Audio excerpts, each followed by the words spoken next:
இந்த பாடலை அவருக்காகவே நான் எழுதின மாதிரி ஆயிடுச்சு.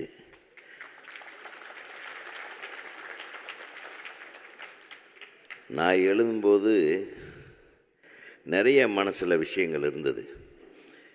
திரு ஆபாவானன் அவர்களோட ஊமை வீடுகள் படத்தில் உதவி இயக்குனராக நாங்கள் எல்லாரும் பணியாற்றிய காலத்திலிருந்து உழவன் மகன் டிஸ்கஷனில் மதுரையில் ஒரு ஹோட்டலில் நாங்கள் எல்லாம் எங்களையெல்லாம் ரூமில் தங்க வச்சுட்டு அவரே ஆள் அனுப்பி சாப்பாடு வாங்கிட்டு வர சொல்லி நம்மளுக்கெல்லாம் ஊட்டி விடுவார். ஏய் இது சாப்பிடு, இது அந்த தோசையில் ஏதோ எலும்பெல்லாம் போட்டு ஒரு தோசை பண்ணுவாங்க கோனார் மெஸ்ஸில், மதுரையில் ரொம்ப ஃபேமஸ். அது நல்லி தோசையா, அதை ஊட்டி. அப்போ நான் ஒல்லியாக இருப்பேன், திரைப்பட கல்லூரியில் படிச்சுட்டு ஜஸ்ட் வெளியே வந்த டைம். அது ஊட்டி, இது சாப்பிடு உதயா, நல்லா நல்லா உடம்பு நல்லா வரும் பாரு, என்ன பாரு அப்படின்னு சொல்லி காட்டுவார். அப்புறம் ராத்திரியெல்லாம் டிஸ்கஷன் பண்ணிவிட்டு நான் படுத்து தூங்கிடுவேன். கொஞ்சம் நேரம் கழித்து பார்த்தேன் என் பக்கத்தில் இவரும் தூங்கிட்டு இருப்பார். ஒரு உதவி இயக்குனர்னு பார்க்காம ஒரு சாதாரண அவங்க ஆஃபீஸ் பாயின்னு கூட பார்க்காம எல்லாரும் ஒன்றா படுத்து தூங்குகிற ஒரு குணம் படைத்த ஒரே ஒரு மனிதர். நான் முதல் படம் அவரை வச்சு பண்ணலை, பட் நம்ம ஃபிலிம் இன்ஸ்டியூட் யூனிட் கூடவே நம்ம அவர் கூட பழகினார். முதல் படம் எனக்கு பிரபு சார் கூட பண்ணேன். அந்த படம் முடிகிறதுக்கு முன்னாடி நம்மளுக்கு கல்யாணம் ஃபிக்ஸ் ஆகிடுச்சு. நான் ரிலீஸ் ஆன கடைசியில் தான் கல்யாணம்னு சொன்னதுனால கொஞ்சம் டிலே ஆச்சு கல்யாணம். அப்புறம் வேறு வழியே இல்லை, நம்மளது சென்சாரில் மாட்டிக்கிட்டு கல்யாண தேதி முதல்ல வந்துடுச்சு. கையில் காசே கிடையாது, வெறும் 2500 பாக்கெட்டில் போட்டு தாலி கட்டுறதுக்கு ஊருக்கு போயிட்டுருக்கேன். விஜயகாந்த் சார் எங்கடா உதய் கல்யாணம், இன்விடேஷன் கூட கொடுக்கல, அவன் ஃப்ரெண்டு கொண்டாந்து கொடுக்குறான் அப்படின்னு. எனக்கு இன்விடேஷன் கொடுக்கறதுக்கு கூட டென்ஷன். சென்சார் சர்டிஃபிகேட் 17ஆம் தேதி வாங்குகிறேன், 20ஆம் தேதி எங்கள் வீட்டில் சாமி கும்பிடணும், 21ஆம் தேதி கல்யாணம் பண்ணைபுரத்தில். நம்ப மாட்டீங்க, நான் விஜயகாந்த் சாரை பார்த்து இன்வைட்டே பண்ணல.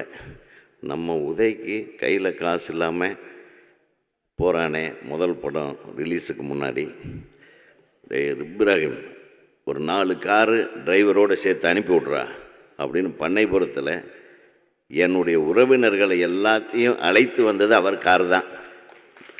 கிட்டத்தட்ட ஒரு 4-5 நாள் என் கல்யாணம் முடித்து நான் சொல்கிற வரையில் அந்த கார்கள் அங்கேருந்து கிளம்பக்கூடாதுன்னு அவர் உத்தரவு போட்டிருந்தார்.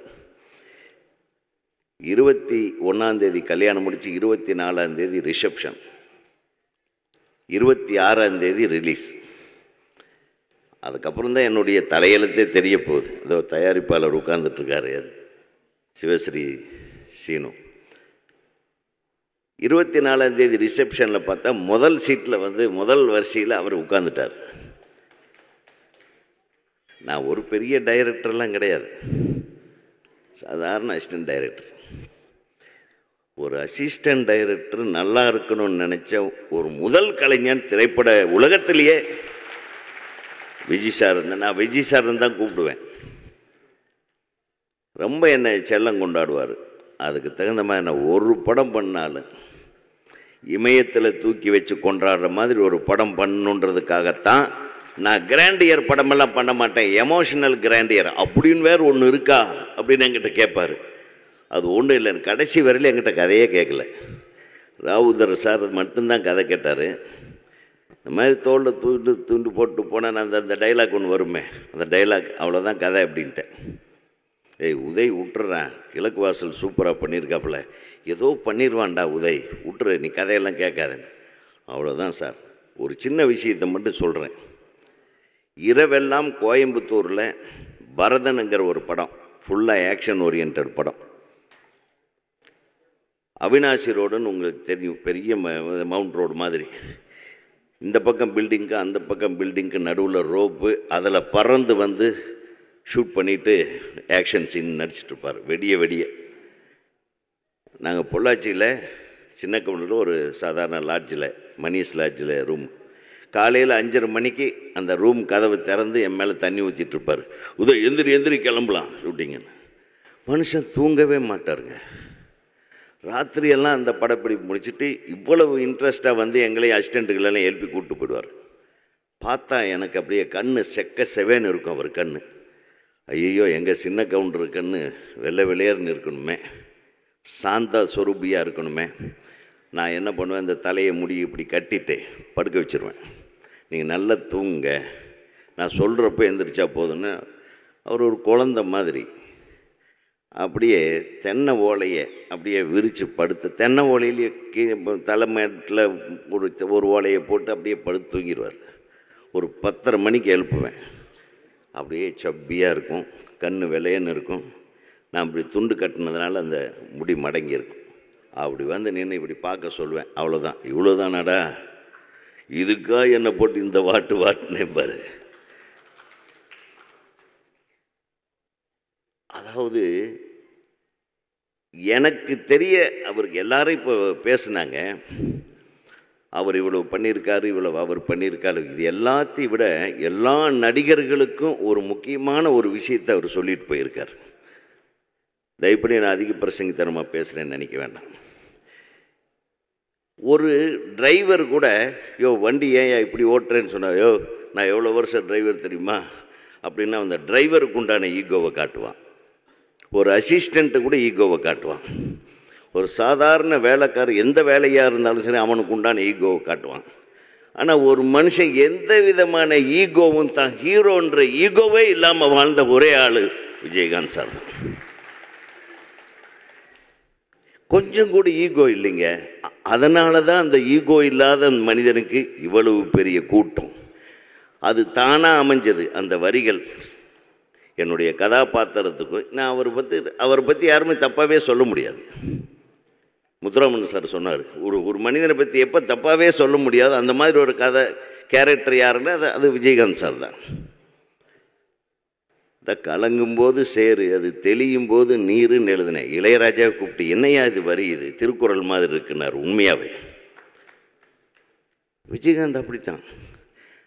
அவர் பார்க்குறதுக்கு கரடு முரடாக இருப்பார். ஆனால் அவர் முகத்தை பாருங்க, ஒரு கருப்பாக இருந்தாலும் இப்படி கலையான ஒரு முகம் எந்த நடிகனுக்குமே கிடையாது. உண்மையில் சொல்ல, அது சிரிச்சா போதும். சின்ன கவுண்டரில் அவர் சிரிக்கிறதுக்குன்னே ஒரு சீன் வச்சேன். ஏன் சிரிக்கிறேன்னு தெரியாமையே சிரிங்க கேப்டன் விஜய் சார்னு. அப்போ கேப்டன் ஆகலை